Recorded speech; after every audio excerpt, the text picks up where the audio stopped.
Hi everyone, so today I filmed this really extra dramatic Maleficent-esque look. Wait, I swear Cruella de Vil. Okay, it is Cruella de Vil. This is a very Cruella de Vil-esque look. I'm probably gonna wear this to Disneyland when I go because I love an extra queen. I filmed this really extra video that no one's gonna recreate, but maybe you'll take tips from it. That's what we want. I explain a lot. I hope so. This is a tutorial. God, I'm so annoying. You know what? I'm just gonna get into the video. There's like nothing that needs to be said, so why am I still talking? Enjoy. So I have no idea how this video is gonna play out. I'm a mess. And I really just want to get a close-up of my eye, but I don't know how to do it without going all the way down. There's no way I can do this without getting the mirror into the camera. So I don't know if I'm just going to crop the video or what, but, you know, take this with a grain of salt. I am new to this and I am trying, so let's just focus on me being consistent before quality. Quantity over quality? What? I'm gonna start by priming my eyes. You can use a normal primer, like an eyeshadow primer, or you can use a concealer if that works for you. Some people it works for it, and others it doesn't, I guess. I personally did it because, or I personally use concealer because I like that it gives me a blank canvas to work on and it makes my shadows a little bit brighter. There are some primers that do have pigment to them. I don't own any because I'm a little bit broke, and if I can use concealer, why won't I? I'm gonna use the Marc Jacobs concealer, but it really does not matter. I just like how creamy this one is, but I'm gonna be honest, I usually just use what I use. I usually just put whatever I put under my eyes as concealer. That's just what I use. I just take the excess that's on my beauty blender and put it on my eyes because I'm what you call lazy, and then, you know, blend it out. I don't even know why I'm showing this. Most people don't, but you know, gotta take those extra steps. And I'm gonna be working with green eyeshadows today. I know it's been a big trend on Instagram, not setting your concealer, and that does work really well for pigmented bases. However, I'm gonna be working with greens, so I need to set my base because greens are already a little bit more difficult to blend out, and I'm not trying to have any problems today. No. So I'm gonna set my eyes with powder. Also, this is a very creamy concealer, so it will crease. I think that if you're not gonna set your concealer, it's a better idea to use something that kind of sets down a little bit, like Tarte Shape Tape. That's definitely been one that's really popular, not only for under the eyes, but using for primer. I do think it works really well. But also, I think that what do you call it? Technique works better if you're going to be doing it for pictures and not necessarily wearing it for long wearing purposes. You see a lot of those Instagram tutorials, and that's strictly what it is on Instagram. They're not always wearing that outside. If they are, they probably have different techniques, and that's not everyone.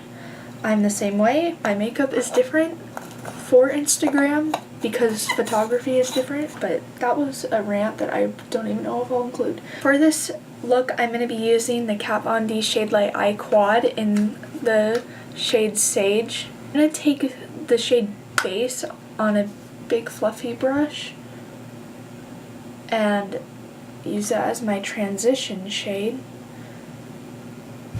And this is just going to help the shadows blend out really nicely. This is a warm tone sandy shade, but it's not too orange to where I'm gonna have a hard time blending the green into the color.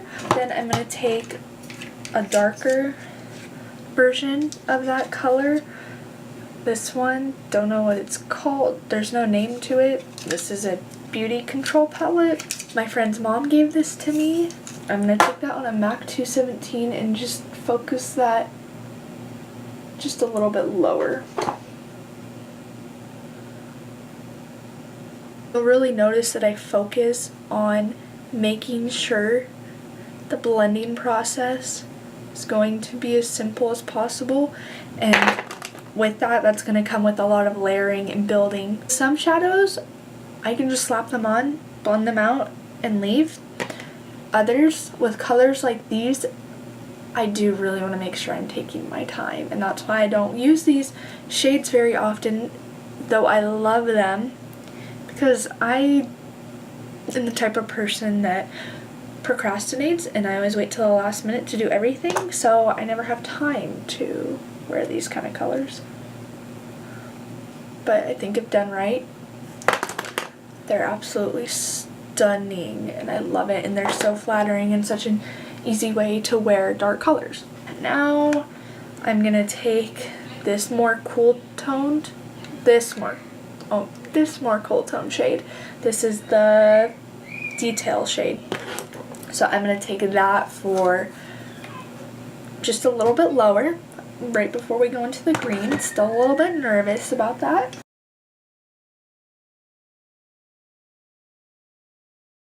Now I'm going to take a MAC 234 and I'm going to take the dark green shade. And what I'm going to do is first place that on my lid as a base for the glitter. I'm kind of softening the edges with the end of an Anastasia blending brush, one of the ones you get in her palettes. Going in with that more, that darker shade from the BE palette. I don't even know what this is. As you can see, as I started to blend, it got a little bit patchy, and that's what is going to happen. That's why it is key to build. I'm gonna stop there, and if I have to add anything else, if I have to keep blending my shadow, I will. But I'm gonna go in right now with glitter. I did do my eyes first because glitter gets everywhere. I want to be careful, but I'm doing this look specifically for the glitter. I got this Maya. I have no idea how to pronounce this brand's name, but I got this glitter in the shade Apple Teeny.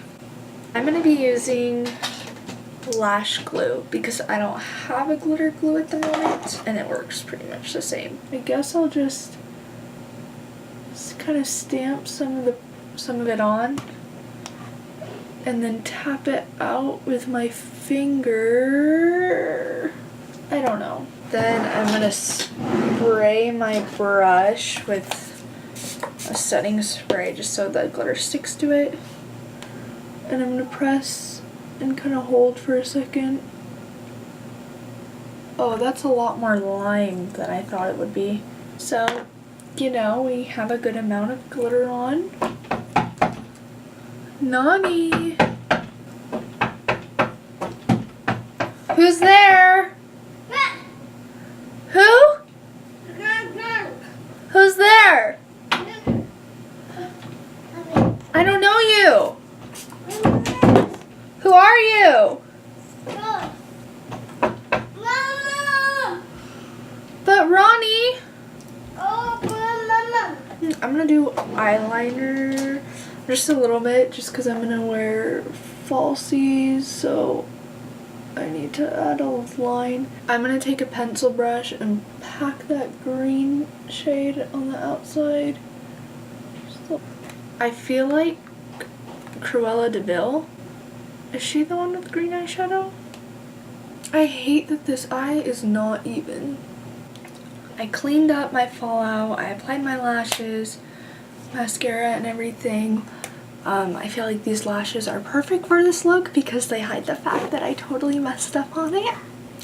But I'm gonna do my foundation off camera. I might come back to do like my powder face products just to show you how I personally would mesh this look in. That doesn't make sense. Shut up, Elena. I'm gonna come back and I'll finish. But right now, I'm gonna be off camera and I'm gonna come back not looking as ugly. Maybe. Probably not. We'll see. Before I powder, I'm gonna do my highlighter. So I just want to get into this. Wait, hold on. Whenever I use green tones, I always make sure to go warm on pretty much everything else I use, because green tones can make you look sickly. They can make you look like ill or ghostly. So I try to always keep a bit more bronzy. And then for my highlighter, I usually use something more on the gold side, because gold is a warmer color and it's going to warm up my face. I'm going to use the Anastasia Amrezy highlighter.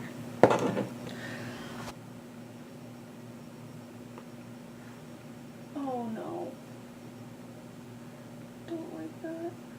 Actually, I'm going to take the Tarte Exposed highlighter and put that on top. This one's blinding too, as I remember. And it smells amazing. And I'm going to pop that on my inner corners. Oh, yup. That's a lot. For my lower lash line, I'm basically going to do exactly what I did on the top of my eyes. And I'm going to run that all along my lower lash line. And then I'm going to take a pencil brush and then I'm going to go in with that green shade, the transition. And I'm not going to, just because I have contacts in, but if you really want to pull this look together, putting either a yellow based creamy nude color in the waterline to either open your eyes up, or you can use like a black or I think a deep brown would look really stunning with this. I just my contacts kill me if I do that. I can't do that anymore. And I take them out, but I need to leave. Then I'm gonna take bronzer. I think you all know what I use by now. Probably going just a little bit heavier than normal. Taking a peachy blush, because that again is gonna warm things up, and this is gonna give color to our face, so we're not gonna look dead. Okay, and that is all for this look. I know it's really dramatic, and honestly, I'm probably gonna take it off right now. I do like how it came out, and you know, if you decide to regrade it, which I doubt you will, because who owns bright green glitter? Only I would buy that. Make sure to let me know, tag me, send it to me. Anyways, make sure you like and subscribe, because that helps me out a lot, and it actually motivates me to keep making videos and be more consistent. You see, every time I see that somebody actually kind of enjoys my content, I'm like, oh yeah, let me film another video, so like I'm doing right now. So like I said, if you won't like seeing my awkwardness, or maybe you like learning because you actually like my makeup, make sure you like and subscribe, and even comment if you're feeling a little extra. But thank you for watching.